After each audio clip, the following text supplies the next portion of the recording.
So yesterday we talked about 3 important things that you should be doing, to create a good contact. So today we want to talk about things that you should avoid when you want to create a good contact. If you missed yesterday's, I'm going to put it in the links here in just a moment. But we also have a PDF today too. Let me grab you that, and I'm going to paste it into the comments so that you can go grab it. Hopefully, I got it all set up right. I had to do it quickly this morning, so if there's a problem, just let me know. Okay, so there we go. And I'll pin it. Okay, so so you can go grab that PDF. And let's dive in. Although, hold on, we have a couple more comments here. Amanda Melton says, I have one horse who nearly goes overbent with contact. Yeah, okay. And Anna KT says, I have much better contact in a bitless bridle. Okay. Yeah, so interesting, huh? Why would that be? Well, we can get to some of these a little later, but let's maybe start with our list first, and then we can maybe address some of these issues. So the first thing, the one that Shana made me add is that you shouldn't try to force the horse's head and neck into the right place with auxiliary reins or just forceful aids, because the head and neck, is a sort of a balancing tool for the horse, and the head and neck position is the result of balance, straightness, and suppleness, really. So it's a little bit like a fever thermometer that will show a higher temperature when you have a fever, in lower temperature when you're healthy. So if you have a fever, it wouldn't really help you to manipulate the thermometer so it shows a lower temperature, right? And it's a little bit like that with the rein and the head and neck. If you try to just change the head and neck position without changing balance, straightness, suppleness, etc., then it's not really going to fix the problem that the horse has. The head and neck is just the outward symptom of the balance issue or suppleness issue he has. And it will likely make it worse or add new interesting issues that you didn't have before. Right, and the head and neck in their position, this is not just like apparel that you put on. This is not just the decoration of a dressage horse. It is the result of the training, right? It is, and contact is really, it's an important component of the whole thing. Correct contact reveals a good outline, a good top line. Yeah, it's a complex issue that is made up of a number of different ingredients, right? So it's not just a pretty picture, but it has a function. It has an origin or a genesis in a sense, and not forcing the head and neck into a position, on the other hand, should not result in not touching the reins or riding without contact, right? You need reins for communication. You need to frame the neck and the shoulders laterally with the reins, and you need to recycle the energy and so on. And if the horse goes above the bit, you can flex sometimes a little and release, to remove some muscle blockages from the neck and the paw. So you're allowed to do stuff. It's just you shouldn't try to fix the head and neck in a rigid fashion or pull the head down, so to speak. These methods that address only the head and neck without, addressing where the feet are, where the weight is, and maybe muscle blockages in other areas of the body. So, but I thought it was pretty self-evident, so I didn't really want to talk about it. But I think it's pretty important to say you don't. This will actually deteriorate the quality of your contact. For example, let's talk about some of them, like the elastic inserts. This was asked yesterday.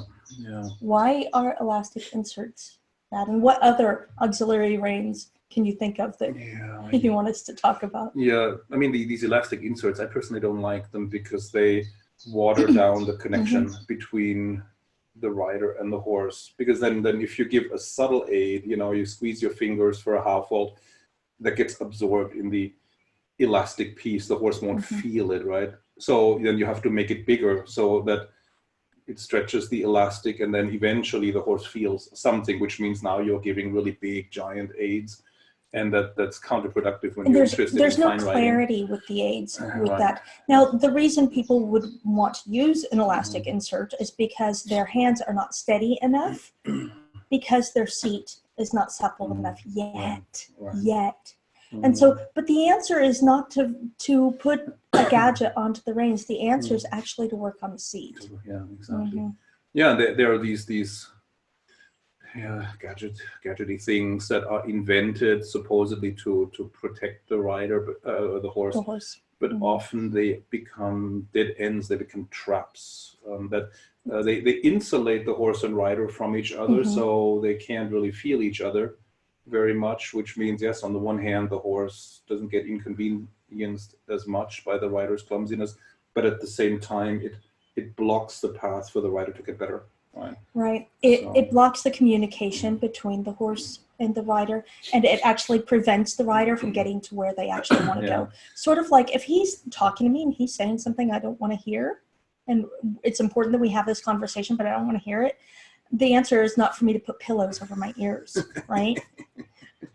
The answer is actually for me to go into the harder work of addressing why I don't want to hear what he has to say, right? And that's not always easy.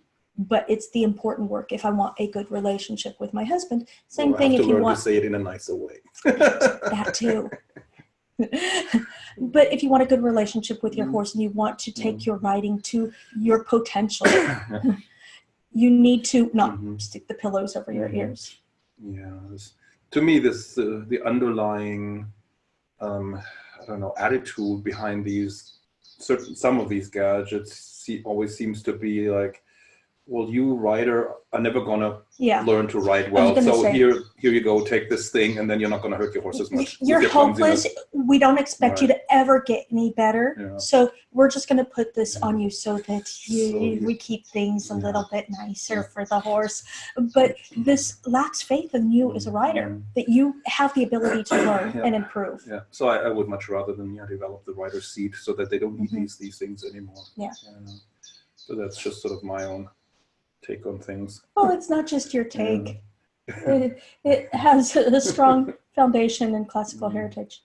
And then of course there are variety of auxiliary reins that lower the horse's head and neck, but I always find that it's a matter of time only until they put the horse on the forehand. It's then they put not only the head down, they put the withers down too, and then the horse is stuck on the forehand and unbalanced and can't get out of that. Then the horse is unable to go uphill and lift the withers again because he's basically pressed into the ground with the forehand. So it's like you see a lot of these lunging aids that somehow involve a contraption that pulls the head down, and then it's counterproductive. Right. Right. And it comes from the thinking that the horse can only work correctly if their head is in a certain place. But actually, it's really the other way around. The head actually comes into place when you get the body parts working well. It will come. It comes there. And it comes there in a much more beautiful way, too. It's much more valid. It's much more real. It gives you real feedback and real information. The problem is when you've stuck the horse's head down with one of these gadgets, that then the horse knows only to stick its head there, and it has nothing to do with how the rest of the body is working. And you're not going to be able to have a good relationship, good communication with the horse through the reins and through the other aids, because the horse has blocked you. He's put pillows over his ears. Yeah, but I think that's enough of that. Yeah, and people wanted to know about draw reins and chambon. Yeah, the chambon is one of those that put the head down, so to speak. And I mean, it could be that there are horses that will benefit from using a chambon at the lunge line for a few days if they're severely, ewe-necked or something. But you will find that sooner or later the day comes when you feel like now it's hurting or harming the horse's balance. It's just putting him on the forehand, not allowing him to lift the what happens is they also start to they learn a wrong association with the reins. They start to actually brace against it, and it actually can help them develop their underneck muscles even more against the contact. So it actually can take you further away from your goal in the long run. Now, you know, even classically, a lot of these things have been used here and there. It's just they're not used all the time. They're not used as an overall fix. Yeah, they have specific purposes. Like the draw reins, the way the draw reins are used nowadays, they just pull the head down, right? They're attached between the front legs, and then they shorten the neck. They can suppress the hind legs, and then the croup goes up and the head goes down and curls up. So in that function, they're completely useless. In the Baroque and Renaissance period, they would attach draw reins on the side of the horse's rib cage, run them through the rings of the cavesson. Through the cavesson, not the bit. Exactly, Okay. not to put the head in a certain place, but to frame the shoulders laterally, you know, and connect create a better connection from shoulders to the base of the neck, and then they suppled the neck, the pole by flexing laterally, but it's a completely different story. It did something completely different. It's very, very different thing, you know. And it doesn't fix the horse's head or neck in any position. It just allows you to target specific parts of the cervical spine and flex them, you know, and then you release, you straighten, and really more laterally instead of pulling the head down. It allows you to bend the horse very specifically in certain points of the neck. That's already a pretty advanced tool, quite advanced. You know, the Spanish riding school used to use that until Podhajski came along, approximately. You know, they used it to prepare horses for the double bridle. But the way that the draw reins are normally used today, it's counterproductive. And of course we could go on and on. Morgan wanted to know if we use any lunging aids. Sometimes we use normal draw reins, or like these triangular reins. I'm sorry, not draw reins. Oh God. Oh. Laufer reins. Laufer reins. Or sometimes side reins, but not with all horses and not all the time. It's never to fix the head down. It's for lateral stability of the shoulders and the base of the neck, and you can set a certain upper limit. But when the horse is working correctly, they should be a little slack. Exactly. It should never be to hold the head down, because that actually has the detriment of pulling the horse onto the forehand. What we want to do is really, more than anything, frame laterally the horse. Like if a horse at the lunge line is overbending drastically, for example, you're lunging on the right and the horse is bulging over the left shoulder, it can create a lot of problems, and you can't really address the outside of the horse. And it's very hard at the lunge line.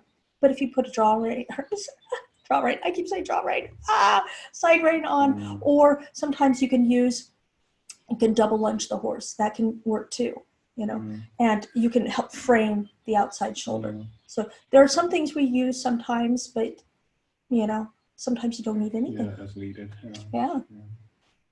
Yeah, sometimes you just need your aids in communication technique. So let's move on to item 2.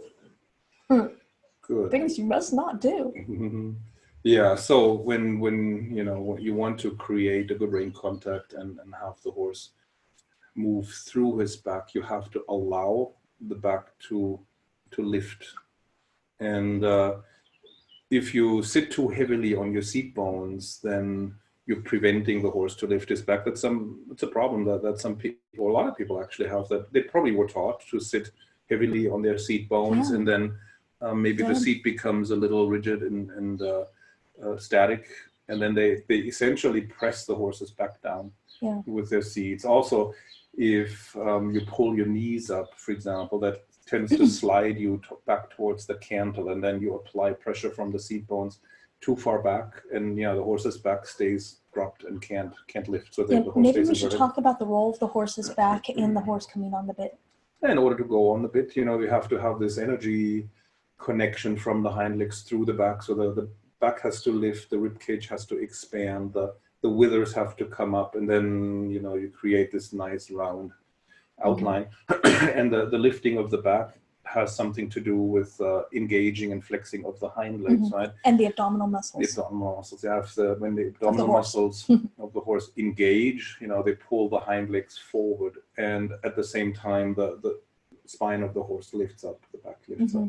Yeah. If you put a limit on how far the horse can lift his back, then you will also put a limit on how far the horse can reach forward with his hind legs. Right? Yeah. So it's important to have a live kind of seat that allows the horse's back to lift and it allows the hind legs to engage. To learn how the to body. be supple with the hips so the hips can swing with the horse's movement. This is something you can develop. Yeah. So on the one, learn how to feel the horse's movement. And on the one hand, you should find where the best place to sit is, or where the best place for your weight is, because you could have all your weight focused under your seat bones, or you could spread it out around the side of the rib cage, your inner thighs, knees, etc. So it's a much larger area with much less pressure coming from above. And you can experiment with having a dynamic seat rather than a static seat. In other words, rather than being immobile in one place, you can try and feel the natural flow of the horse's feel back. The way the back moves underneath you and allow your hips to move with that. And so there's some that both sides of the back move together, and there's a little bit of lateral difference too. And then you can try and enhance the lifting of the back, sometimes by utilizing the natural momentum of the horse's movement and engaging your own torso muscles a little bit, so that you almost let your pelvis rise a little higher than the horse would lift you, right? So that the horse doesn't have to push through the resistance of your body weight, so to speak, right? So you make yourself almost weightless in that moment for the horse, right? So you support your weight a little bit more with your knees and let your pelvis swing up a little more for a stride or two, and then you can go back to neutral and then observe how the horse responds. Sometimes horses become rounder as a result. They lift their back and then they drop and release the pole a little bit. Like if the back is dropped, they're usually also braced in the pole and the underneck. Right? And as you allow the back to lift up more, the tension in the underneck will go away, the pole will release, and then withers come up, the pole drops, and then you have the nice silhouette that you would like. In other cases, you may have to do the opposite and focus a little bit on the downswing. That's the moment when one hind leg touches down, and you can enhance that. So I'm always thinking of the trot because that's where you feel it the most clearly. Right, and that's where we'll talk about it. Right. So you can emphasize the downward swing by utilizing your own body mass and gravity, and just let it sink for 1 or 2 strides more when a particular hind leg touches down, and flex it more, and then you go back to neutral. So these are not things you do every stride. You don't emphasize the lift every stride because it gets noisy, right? Or you don't emphasize the down swing every stride because that would be too much flexion and would make the horse resist. But it's like from your neutral home base, you go up and neutral, or down and neutral. And then notice, as an experiment, you could go try this with your horse and notice the results. And the horse gives you feedback. It'll either get better or worse. And this tells you what you could do more of some of the time, and you can experiment with it and find what your horse needs and likes, and this will change too, but you can play with that. So also, what is the detriment of the horse's back dropped? Not just that we can't get good contact, but you can't build the top line at all, which is actually something we're going to talk about tomorrow. We're going to do another one of these on how to improve your horse's top line. So tune in for that. But also, long-term wear and tear, you can create kissing spine disease in the horse's back. This is where the spinous processes, get dropped. The back drops and the spinous processes rub together. And the back is dropped. The horse is just in general on the forehand and braced, and and then the horse is in pain, and so of course the horse is going to invert every time you sit on the horse because the horse is in pain. So then you have to do a whole rehab process to re-engage the belly muscles of the horse to lift the back. So allowing the horse to lift his back is something that's probably not talked about very much, but it's important. And then you have to look a little bit at how the horse is built. You have to also feel how sensitive the horse's back is. Some horses are very delicate very sensitive in their backs, and often it's even big horses that look robust that are very, very touchy and sensitive in their backs, Can be. and they can't handle a lot of, weight or heavy seat or a lot of pressure from the seat bones. You have to look at hind leg conformation, also how much the hind legs engage in flex. You'll find that with some horses, they suddenly go on the bit and become round when you flex the hind leg more by sitting a little bit more into the hind leg or here and using there. half halts and specific half halts, aids into the hind legs. And other horses become round when you lighten the seat a little bit. And some need kind of the combination of maybe be light first, because as you lighten the seat and swing up, the horse will reach forward underneath the body more with the hind leg. And then when it has arrived underneath you, you can sit on it. So sometimes it's both, right? First the lightening, then sitting down, or maybe even vice versa. First sit down and then swing up and allow the hind leg after flexing it to reach even farther under the body. So that's something to experiment with.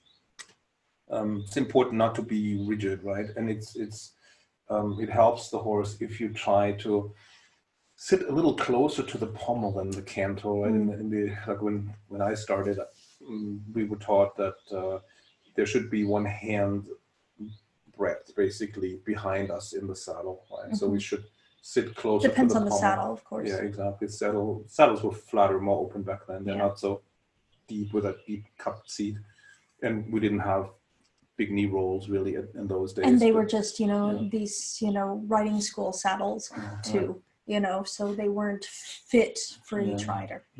And if you stretch your knees forward and downward, it will bring your pelvis a little closer to the pommel. It will also tend to lift the pelvis, make it lighter in a good way. Sort of like you're kneeling elastic, into the horse. Exactly. Yeah. So, and that prevents your seat from getting heavy and rigid and static. So that would be one important aspect, right? So basically allowing the horse to lift his back and go on the bit and not interfering, not getting in his way, right? Then, also a seat-related issue. Don't use more strength or muscle power in your arms and legs than in your torso muscle, the postural muscles, right? Or positively, phrase the other way around. The biggest muscular effort should happen in these muscles that are close to the spine. Exactly. The inner stabilizing, exactly. the muscles that stabilize your spine and your pelvis and your torso. And so from the center to the periphery of the body, the muscle tone or strength that you use should decrease, right? So that in a sense your hands, forearms, and lower legs should be the most relaxed. Right? They should have no tension. Exactly. Exactly. It's the goal, right? And around your lumbar spine, you need the biggest stability, because the lumbar spine is very mobile, right? And if you don't have stability in the lumbar spine, then your seat gets wobbly and unstable. Then you have to hang on the reins, you have to grip with your legs, because otherwise you fall off, right? So we need to engage these postural muscles along the spine in order to balance ourselves in the trot, in the canter, or if the horse spooks and jumps sideways or so, we don't want to fall off. And of course, when the horse makes sudden violent movements, it's okay to close your legs and hang on so you don't fall off. But so the basic balance should come from your postural muscles along the spine, so that you can relax arms and legs. Because if you hang on the reins, of course, because you're balancing with the reins, then the horse will lean back against you, and then he will engage the underneck probably, and he will tighten the paw, and then both horse and rider hang on each other and lean on each other. That makes balance and self-carriage impossible, right? So if the rider doesn't have self-carriage and balance, the horse probably won't be able to develop it either, right? And any muscle bracing, tension, blockage that we have in our body gets transmitted to the horse, right? So if somebody has stiff wrists, the horse will clench his jaw and brace against that. Somebody who balances on the reins usually creates a blockage around, between C3 and C5, right, the middle of the horse's neck. Then the underneck starts to bulge. things like that. If the rider's hips are stiff, it will block the horse's hip, right? And if the horse's hip is locked, it will block the pole on the same side. It's like these kinetic chains, right? Everything is connected with each other. And if you have to grip with your legs to hang on, you know, if you're using a lot of strength in your legs, a lot of horses will brace the rib cage muscles and oblique muscles, and they will hold their breath and all breathe very shallow, you know. So creates a stiffness around the rib cage and the back. And and then of course that has repercussions for the rein contact, right? If there is a muscle blockage somewhere, it blocks the energy flow, you know, so then the horse won't be able to really lift his back and let the energy travel along the spine, you know, and recycle. But it gets cut off somewhere. The circulation gets cut off, and yeah, so you won't be able to produce a good rein contact that way. So try to keep your hand muscles, arm muscles, leg muscles relaxed, but engage your inner, you know, core, torso muscles more. All the muscles that stabilize the spine. That's important. Also, you know, a stiff braced muscle becomes insensitive, so you can't really feel anything that the horse is trying to communicate to you, and vice versa. If the horse is really braced and blocked and kind of blocks the unpleasant, you know, sensations coming from the rider by bracing against them, then the horse won't be able to feel any nuanced aids, etc. Right? So that's an important aspect to think about as well. And then, the last one here is, of course, a classic. Avoid overbending the base of the neck with the inside rein. You know, a lot of people overbend the horse with the inside rein, and especially going in the hollow direction of the horse. The horse kind of offers too much neck bend anyway, and that throws the horse onto the outside shoulder. It interrupts the energy flow and that energy connection from the hind legs along the spine, not through a muscle blockage, but through a leak. It's like having a hole in a garden hose somewhere, and then all the water leaves your hose through that hole, and nothing comes out in the front anymore. Right? And it's kind of the same thing. So it's important to keep an eye a little bit on how much bend do I have, and is the bend the same through the whole body, or is there a kink in the horse? Like, do I have, or is the horse broken into two pieces, like one from the withers to the ears and one from the withers back to the tail? So there should not be a sharp angle or you know, a wobbliness, a disconnectedness at the base of the neck. And a good way to double check or, you know, on yourself is to use your outside rein to make the neck completely straight, so that it looks and feels like the horse just swallowed a broomstick, and then you reintroduce a little bit of bend, right? So just periodically, if you're not sure, you know, straighten the horse completely and then reintroduce the bend. Or you could go a little further, even counter bend a little bit and then return to the normal bend. Counter bending is a great way to recreate the connection between the base of the neck and the shoulder, right? If you feel like I've lost the connection, the horse has become hypermobile at the base of the neck, so it's a false bend essentially, then, you know, little counter bending can help you bring the shoulder back into alignment and then stabilize the base of the neck, and then, and then to create the bend that you need. And, you know, part of the issue with the base of the neck is that it's usually the most mobile, most flexible part of the cervical spine, and the pole is often the stiffest, the least flexible, least mobile part of the horse's cervical spine, right? And for riding purposes, it needs to be the other way around. The base of the neck needs to be the most stable and connected, and the top third of the neck needs to be the most supple and flexible. It's a little bit like a tree branch, right? It's the widest at the base and becomes thinner towards the end where the little leaves are. And the tree branch is solid at the base because it's the widest. The connection with the tree trunk is solid, and then it becomes more flexible towards the thin end. And if that were the other way around, the tree branch would fall off, right? And same thing, you know, if the horse's base of the neck is wobbly and disconnected, the horse can't really use the neck for balancing himself anymore. And the energy impulses of the hind legs are then no longer transmitted to the hands, right? So that can be, you know, the case if you feel like I don't feel a connection with my hands, my half holds don't go through, or the horse curls up. That could be because the horse's base of the neck is too mobile, and the base of the neck can be hypermobile in the lateral direction. That's basically what I have been talking about. But it can also be hypermobile in a longitudinal direction. Some horses may have the neck relatively straight in itself, but curled under, right? And they just use that hypermobility, longitudinal hypermobility to drop, you know, contact, and then they get behind your aids. Croup is up, and then, you know, when they're behind the bit, not approaching the bit, they're often also behind the seat and behind the leg, right? So this connectedness and the integrity of the base of the neck is really important, right? And unfortunately, you know, when going back to the bend of the neck, sometimes the visual impression on top of the horse is different from the impression from the side. So it can, in the saddle, it can look like the neck bend is not that bad, but from the ground, it looks like it's too much. That's happened to us too, you know. But then you're surprised when somebody tells you you're bending the neck too much.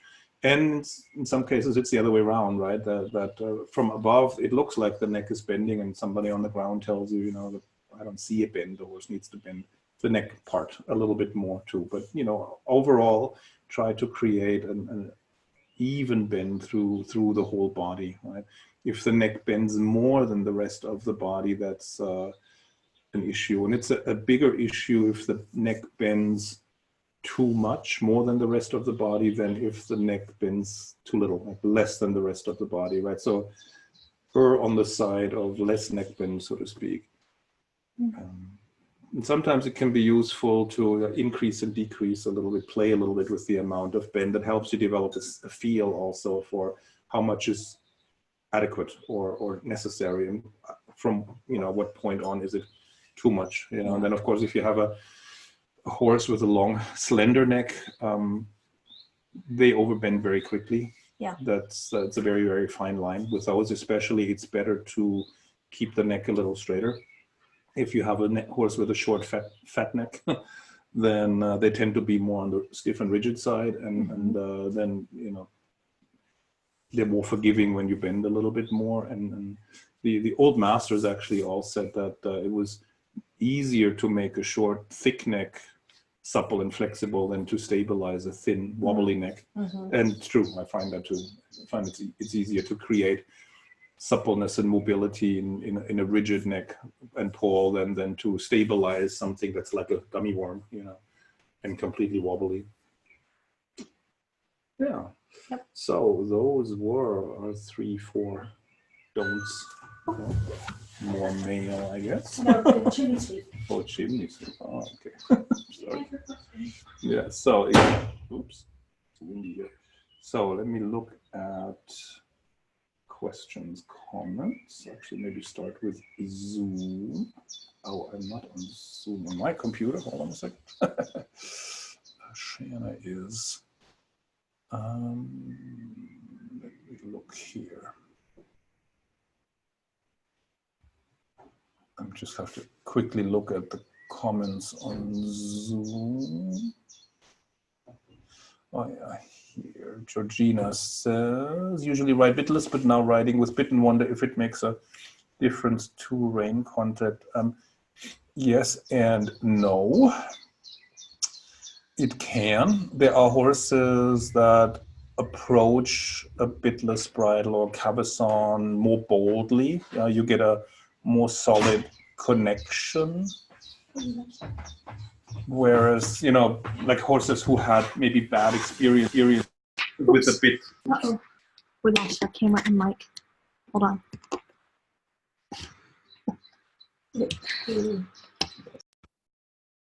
Hopefully we're back now, Shana. No, not yet. We lost the camera and mic. Okay. Yeah, sorry, I kind of knocked off the connector piece. So yeah, sorry guys. Anyway, so I was talking about bitless bridle versus bit. So some horses had bad experiences with bits, and they don't trust the bit and the hand, so they don't want to go into the bit. But if they've never had a bad experience with a bitless bridle, they will go into it. And some actually lean on it a little bit. They almost go into it a little too much, right?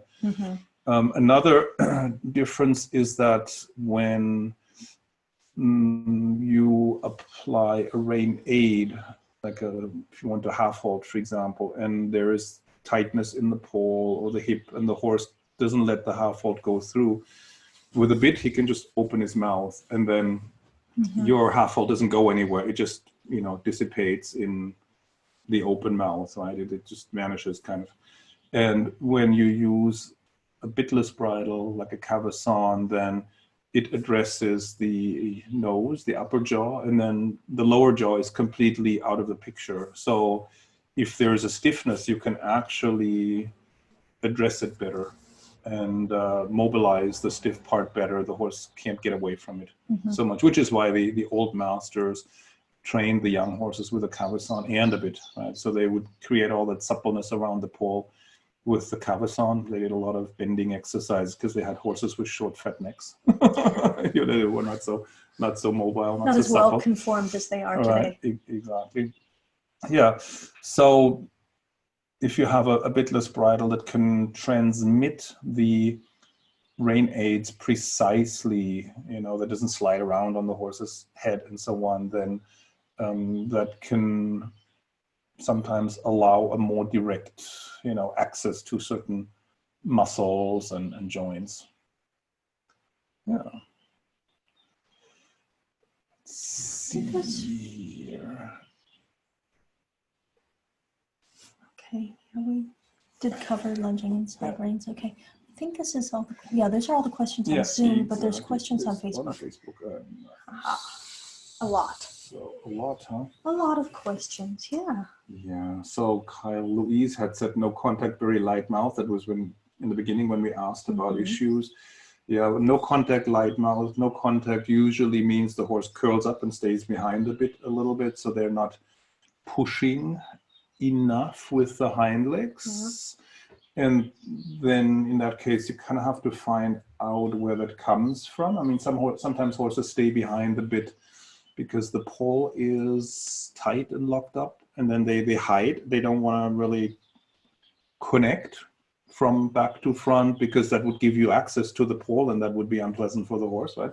So you may have to loosen that the tight muscles around the pole with some flexions on the ground, for example. Some horses have muscle stiffness in the middle of the neck, the under neck, and that also blocks the forward impulse from going through.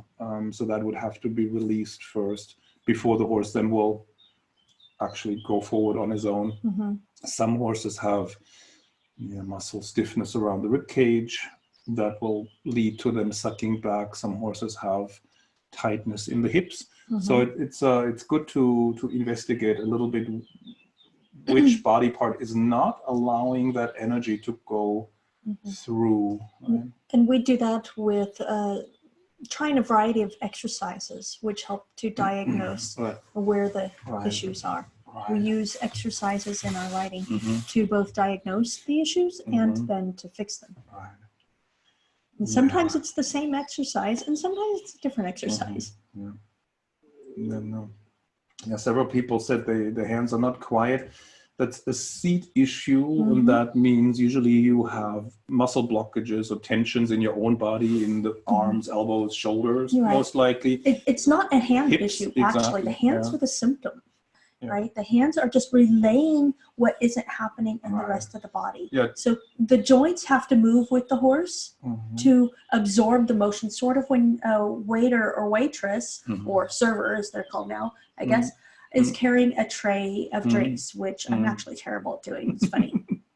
I'm not a server, but if I was, I would not do a good job, because they get really good at being able to keep it really still, right? even though they're moving, and maybe moving quickly through the restaurant. It's the same thing. You have to be able to absorb the motion in your body so that it's not relayed to your hands. Yeah, all joints have to participate in absorbing the motion. If one joint is blocked, and other joints have to compensate by moving excessively. And very often it's the hip joints that don't move enough. They don't open and close, extend and flex. Biggest offender. And typically the reason why is that the core muscle engagement is insufficient. The stability, you know, that they're not stabilizing the torso enough. So what's happening is that the hips tighten, the joints tighten, because the body is not stabilized enough. It's not getting enough support. So exactly. And then that often leads to, you know, tension in arms, shoulders, legs, you know, elbows, shoulder joints, elbow joints, and then the hands start to go up and down, you know, because the rest of the body isn't absorbing that enough. Right. Yeah. So in a way, finding that your hands are unsteady, it's a gift in a way, because it's telling you information about what you can go and fix. And you cannot fix it by trying to hold your hands still. That makes it worse, right? You have to find, as they've probably found, right? Because instructors, trainers will often say, you know, steady your hands, quiet your hands, you know, but that never works, does it? Yeah, it's a little bit like a domino effect. It's like when you notice my hands are moving too much, then you have to follow that domino chain, you know, and look at which joints in my body are not moving enough, which joints in my body are blocked, leading to the noisy hands or legs, lower legs, same thing, right? If they're noisy. And then when you find the joints that are not moving enough, then you can think, well, which muscles do I need to engage more so I can release the muscles around the joint that is not moving? Right? So if my hip is locked up, then these muscles controlling the hip, they're tight, right? They're braced.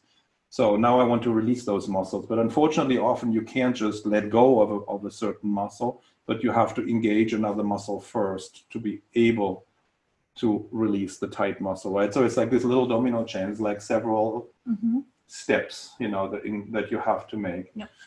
And for me, it was always my core was not stable enough, right? My spine wasn't stable enough. Once I increased the muscle tone around my spine, I could release the hips, and then everything else was okay too. You know, and sometimes it's like that when you find the very first domino piece that fell over, and you can fix that so that it doesn't fall over anymore, right? Stabilize that, whatever. Then all the other trickle down problems go away. Then you don't have to worry about your hands, you don't have to worry about your hips, you just worry about stabilizing the core, and then everything else will improve from there. That was the case for me, at least. And stabilizing having the pelvis in a good position where it's neutral. It's not too hollow, it's not too rounded, you know, the back is not too hollow or too rounded, so that the hips are able to be supple and move with the motion, up and down motion of the horse's back. And this actually happens best by having a good base of support with the legs, you know, that the legs are in their correct place. So really the answer is to look to the seat and start to work on these elements in your seat. The hand issue is always a seat issue. Yeah, exactly. It's a symptom. But you can fix this. That's not a absolutely. sentence. It's like, fixable. This is great news because this is something you can fix. Yeah, you have to just do some research, essentially. Where does it come from, right? And it takes a little while. It took us a while too. It's figure outable. Yes, absolutely. So, and let's see here. So then Anna KT was saying pulling. I don't know if the horse is pulling or you're pulling. If the horse is pulling on you, then it's because the hind legs are just pushing but not flexing. It's a loss of balance, really. It's a loss of balance, exactly. When you're pulling, then it's also lack of balance in your seat. It's kind of the same thing, probably not enough core stability, so you feel like you're out of balance, so you're balancing on the reins. But so it's a balance issue, lack of balance either way, right? Either lack of horse's balance or lack of your balance. And so if the horse is pulling on you, try to engage the hind legs underneath you, sit on them, flex them.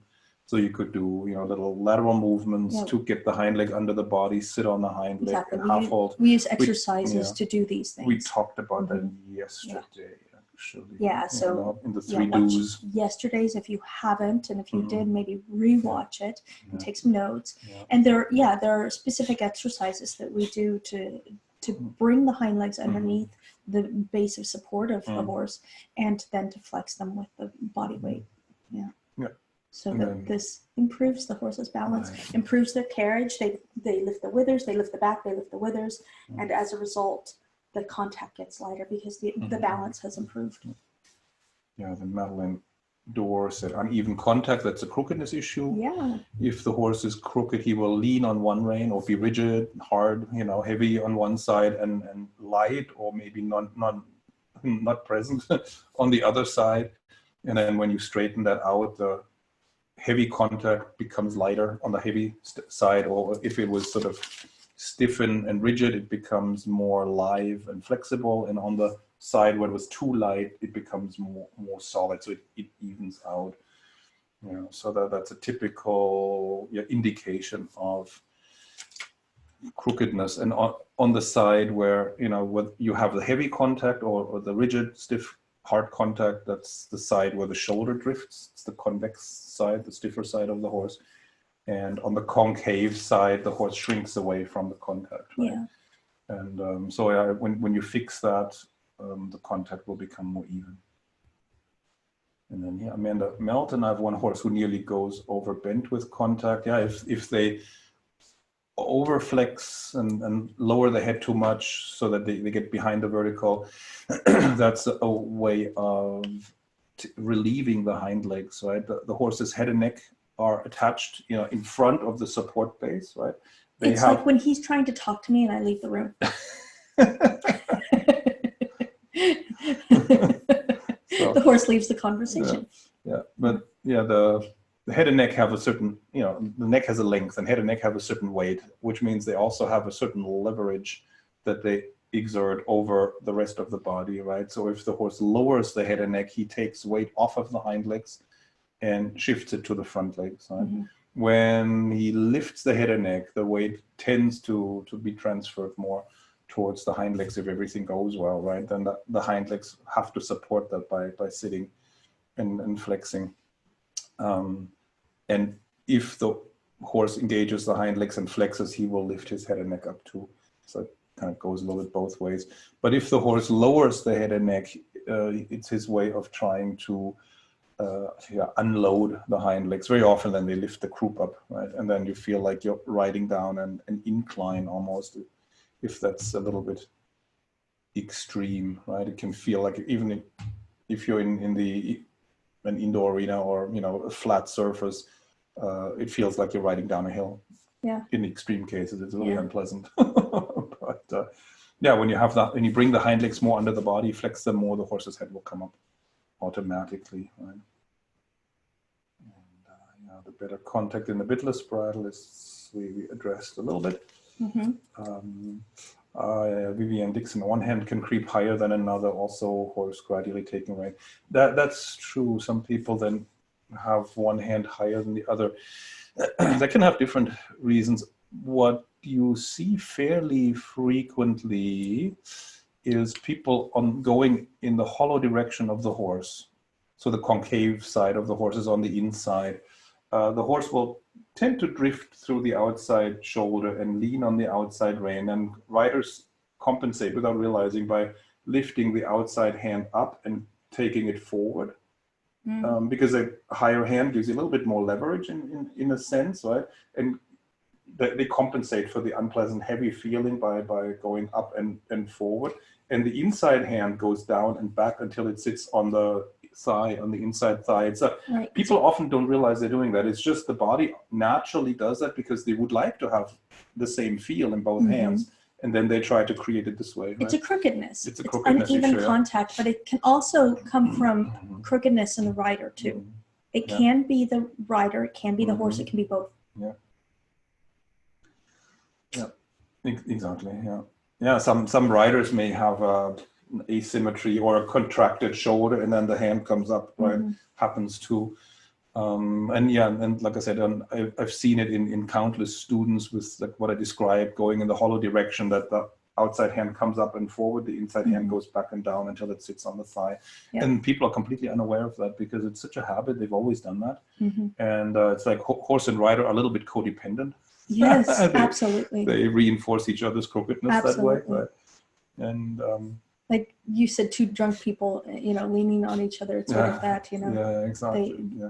If you take one away, the other will fall down. You kind of they need each other, true, to support this. Yeah. And you have to break the habit, right? You have to break the cycle, and the horse can't do it on its own. Yeah. When you realize that you're doing that, like the one hand up and forward, the other hand down and back, you have to kind of force yourself to keep both hands next to each other and move the shoulder of the horse. The answer is really, even if the crookedness comes a lot from your seat, the answer is really going to be about fixing the crookedness in the horse, but you can't do that as long as you're supporting the crookedness with your own unevenness. So you have to break this, even though it feels so wrong at first. I know it feels so wrong. You have to break this pattern so that you can start, you can see then the crookedness of the horse better, actually, because you're covering it up less. It becomes more apparent because now one rein has too much contact and the other has way too less. And that's the hardest thing is to break through your own habits because they creep up, and as soon as you focus on something else, it's right there again, right? So that's where our Feldenkrais sessions are really helpful because they make you aware of these things. Yeah, we're doing this a program called the Aware Rider, and we just started it last week, but we're only 1 week in, and we're exploring using Feldenkrais lessons to address the rider. And the beauty of it is it's not like hard physical work. It's very subtle, quiet inner work to manifest huge changes in the seat. Already the changes have been big in the participants, and we're only 1 week in, and I think it's in week 3 we're actually talking about habits and how to look at habits and how to work with habits, work with them. So if you're interested, I can put the link in. You're welcome to join us. I had already pasted it for somebody else. You're welcome to join us. Everything is recorded, so oops. Oh gosh, I messed up. I have to start over. Oh my. But then when you're on the horse, you have to think of ways of making the habits conscious, that you realize when you're doing it again, so to speak, right? And I mean, one way, like if you have one hand up and forward, the other hand back and down, you could ride with this little strap in front of the saddle and hook your little fingers in a little bit, because then as soon as your hand leaves its place, you start pulling on that. You get a little message. You get a message from the strap. Exactly. The strap tells you when you've started to either put the one hand too far forward or pull the other hand back. So, and I mean, I made that mistake too at one one phase of my learning, and then what I did, when I realized I always bring my inside hand back and have this asymmetrical hand position, I would then put the inside hand basically in front of the outside hand and close, so that as soon as I moved it back, it would bump into the other hand, right? Yeah, exactly. And then I realized, so I'm doing it again, release and turn the shoulders of the horse a little bit, and then that way I trained myself not to do that anymore. So really, you have to find a way to make yourself aware that that's what's happening, right? So and then the awareness is the beginning to fixing it. Yes. So Tina Annelie Velima says, I do standing, trot, and walk, like riding the canter in a light seat. Will this do the trick for my horse in terms of giving his back freedom to move? It's really to improve my own balance. I don't think that will really help. It's already too extreme. That tends to put the horse on the forehand. As sort of a fitness portion of improving your balance and stability, it can have some benefit, but you don't want to get stuck there. You don't ride like this forever because you can't train the horse from that position. The danger for the rider is that it puts you in front of the vertical with your torso all the time. So in this sort of 2-point seat, and it's very hard for most riders to get out of that and sit straight. then it's when it's like the hunter jumpers, once they've done this for a number of years, it's very hard to get them to go into a dressage seat. And plus, when you're standing over the horse like this, you're not really connected to the horse well anymore in your seat, and you tend to put the horse on the forehand. Yeah, in the long run, it can put the horse on the forehand. You also lose a whole avenue of communication, because the seat, when it's in contact with the horse, has so much it can receive from the horse and say to the horse. There's so much communication that happens there. So you're robbing yourself of that. And you can't really ever develop the horse's balance this way either. So as a temporary exercise here and there, it can have some benefit, certainly for improving some balance. It can be really helpful, but only for a short while. You don't stay here. The thing is true. Traditionally, students used to learn the sitting trot before the rising trot and before the 2-point seat, because the rising trot and she's not rising though, she's I standing. know, it's the same thing though. They can become evasive tools for the rider. So as soon as it gets uncomfortable, people start posting, or they go into 2-point seats. So they never stand in the stirrups. They never actually then learn to sort of sink and melt into the horse and around the horse with their seat. They never learn to let go. Basically, they tighten the hips. They defend themselves against the movement of the hind legs and the back, and try to keep that away and out, on the outside.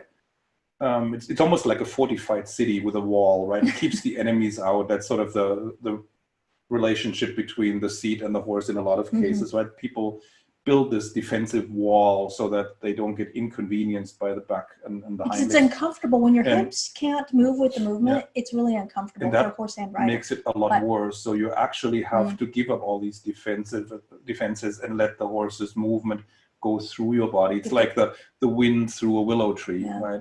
It just blows right through the branches, and the branches, they move a little bit, right? You have to surrender to the movement of the horse's back. You have to let it go through. Exactly. That movement has to travel all the way through your body. You have to give up all the little resistances and defenses that you have. And a lot of, I think probably most people have it without being aware of it, some more, some less.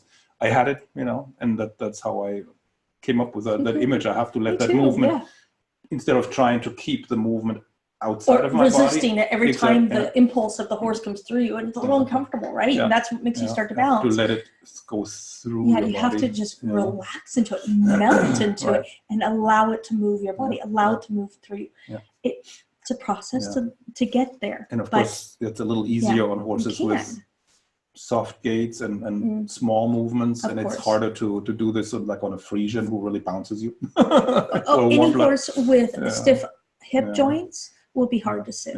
Exactly. And so there's a process there of learning how to sit that movement, and also using exercises to supple the hip joints of the horse so that the horse becomes softer to sit. Exactly. You can make the horse more comfortable to sit through gymnastics, and you can improve your seat. Just like your hips can become more supple, so can the horses. Exactly. That goes together. Then Letitia Valentine says, I always hunch my shoulders. Any tips to stop this? The hunching the shoulders is sort of a contraction of your pectoral muscles, probably, and insufficient engagement of the upper back muscles, right? So there are yoga exercises. I invited her to the Aware Rider program because that's exactly some of the things that we're going to be addressing. And in fact, this exercise we did yesterday in there actually can help with that. And of course, if we spend a lot of time sitting on a computer, the shoulders tend to come forward and these muscles contract, and then the back muscles idea what that's weaken. About. I do so much computer work. I know. Yeah, so it's a lifestyle risk that we have these days. Right? But so these types of exercises to engage the upper back muscles more and stretch the pectoral muscles more, they will help. And actually, if you stretch the pectoral muscles, it might actually start hurting and pulling, if they're really contracted. Morgan says, thank you for mentioning the overuse of inside rein syndrome. Everybody has that. Everybody goes through that at some point in their journey, right? Yes. And then it's and everybody has to learn to move beyond that.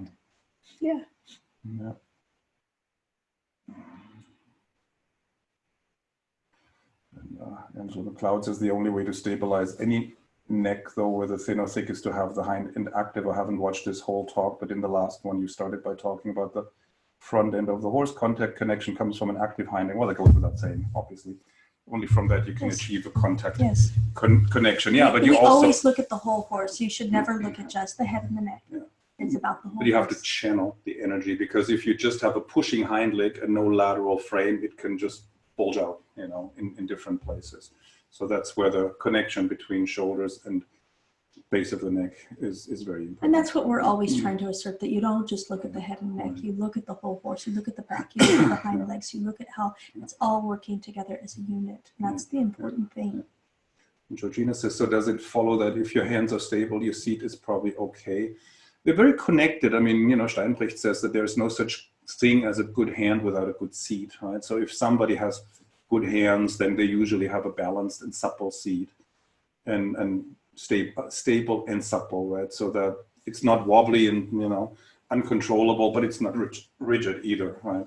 So yeah, if the hands are good, not only and good hand in the sense of you're quiet but sensitive and effective and communicating with the horse, then yeah, your seat is probably okay, I would think, right?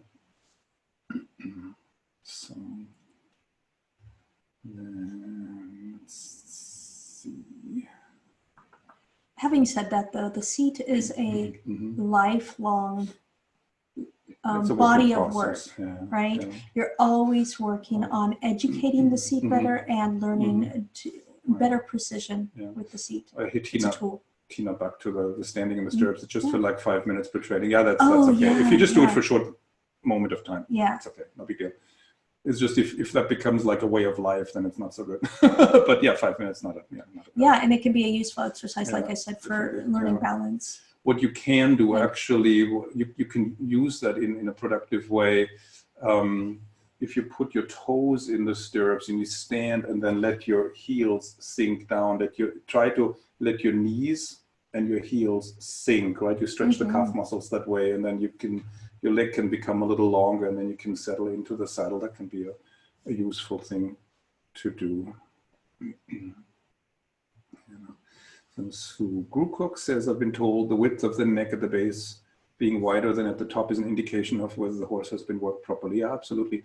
The base of the neck should be the widest part of the neck, right? Yes. And it should become thinner towards the top.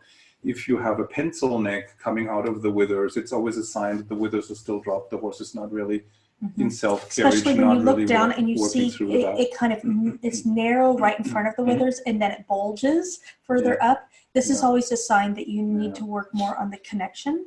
Yeah, this you know, like a snake that swallowed a rabbit, right? That's what it looks like sometimes. Narrow at the base, narrow at the pole, but bulging in the middle, right? And that, or even, you know, thick at the pole, even in the middle of the neck, and then narrow at the base. You know, it's always a sign that you still have more work to do on building the connection through the horse. And that essentially means also that the withers are not lifting, the back is not up. You know, so and you can see a change even within the ride. Like you get on the horse, and he may start out a little narrower at the base of the neck, and then as you warm the horse up and balance him, he gets wider. And when you get off, then the neck is wider than it was at the beginning. Yeah, just like when you go lift weights, your muscles will get kind of pumped up, and they look kind of good. Yeah. You know, same thing. The muscles get pumped up; they get filled with blood because they've been working. Right. Yeah, and you see this also in the back and the croup. The croup may look more inflated after the ride, or the back may look more inflated. Or the horse may sweat in those spots too. You know, when the horse sweats in front of the withers at the base of the neck, especially up high, not low at the underneck, but up high. This is a really good sign. Yeah. And also when the horse sweats along the loins, then he's using that part of his back. You know, the belly muscles are right in front of the stifle. You know, the belly muscles right there. When you see those sweaty, that's a good sign. Hamstrings, when those are sweaty, that's a good sign. Yeah.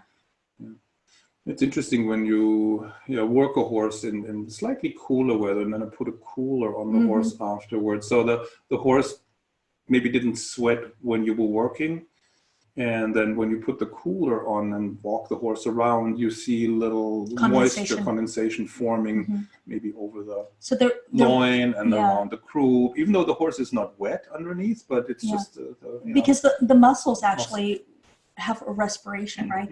They actually secrete moisture even if the horse didn't sweat so much. But when those muscles have pumped up and they work because they have a lot more blood circulation, and then you'll see these patterns, and it's really, really revealing to always look at the patterns of sweat on your horse, so you can see, okay, this was really effective today, or okay, maybe maybe I was taking the wrong tactic today. Maybe I need to try a different way tomorrow. Yeah. So Christina says, when working with young horses, what do you think of introducing a horse to contact through stretching into it with longer reins and then working his way up? Well, you have to initially choose a rein length that allows the horse to make a connection, right? So where you feel actually you let the horse make the choice of what that rein contact is. You have to choose a length where your hand is within reach, right? So when you ask the horse now to go forward and push with the hind legs, the rein length has to be so that the horse will actually touch your hand, so that you feel the hind leg reaching forward, touching down, and then you can recycle that energy, and then you can ask the horse.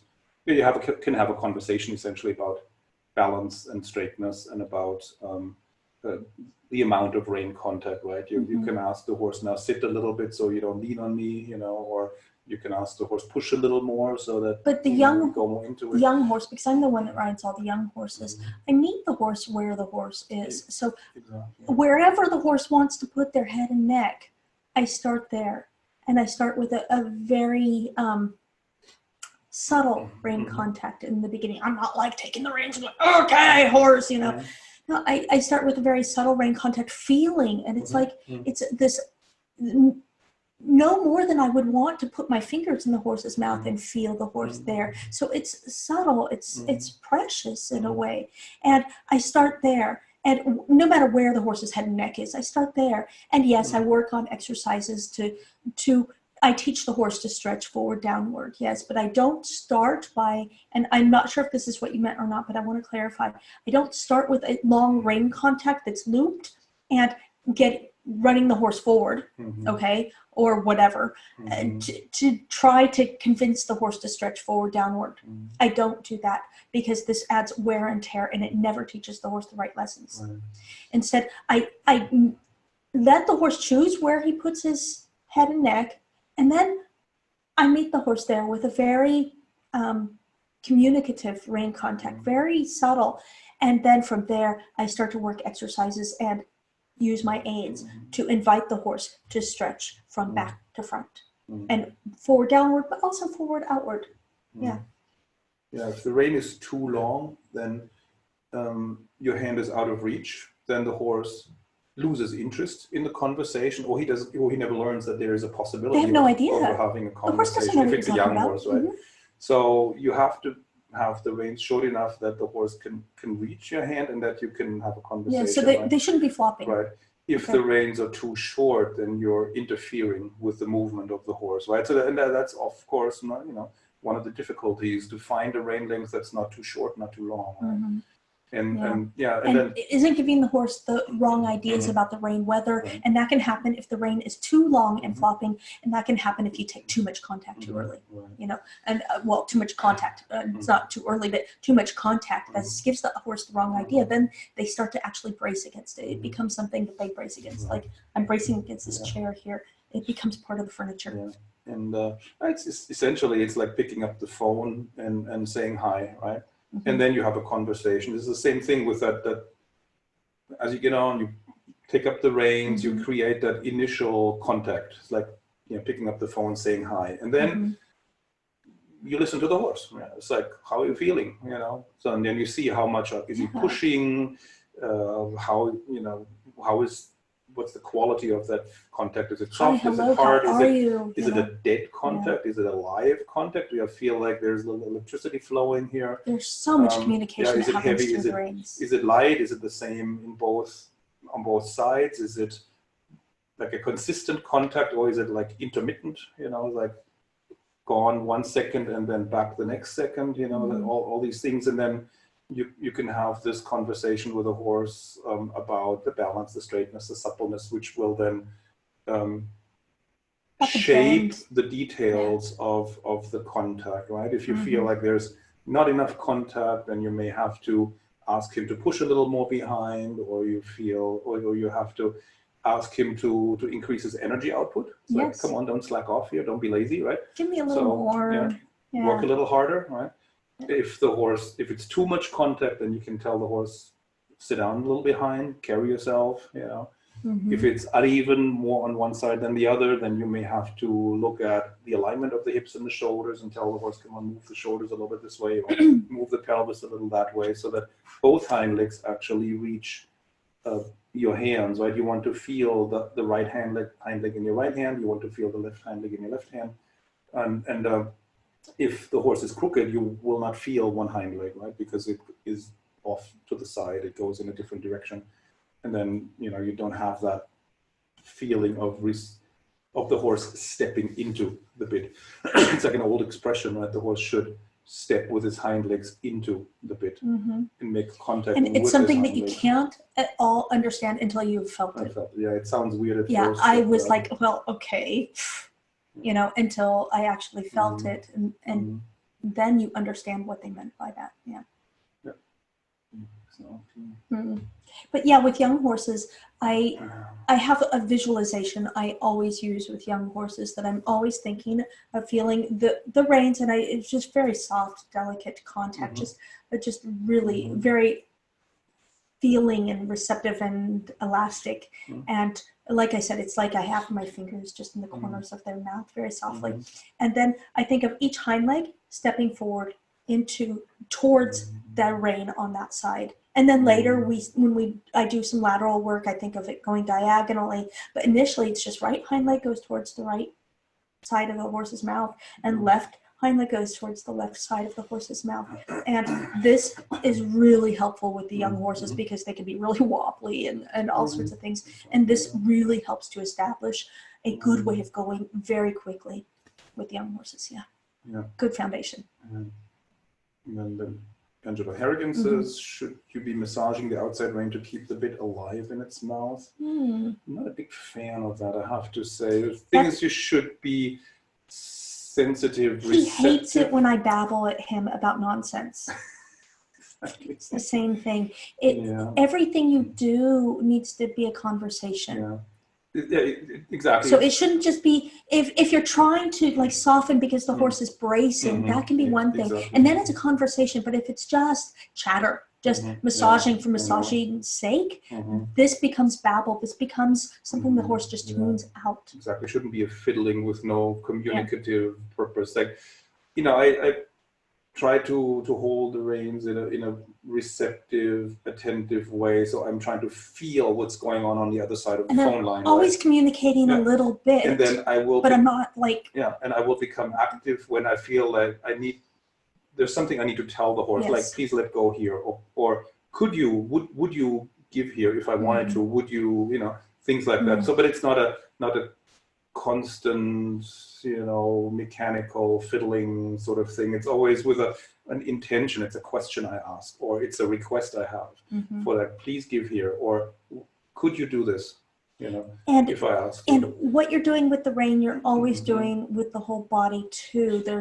It's a whole body experience. So when I tighten my fingers on the rein for the hint of a half halt or a little bit of a bending, something is happening in the rest of my body to support that too, always. It's never just in the hands. Then it becomes this fiddling, right?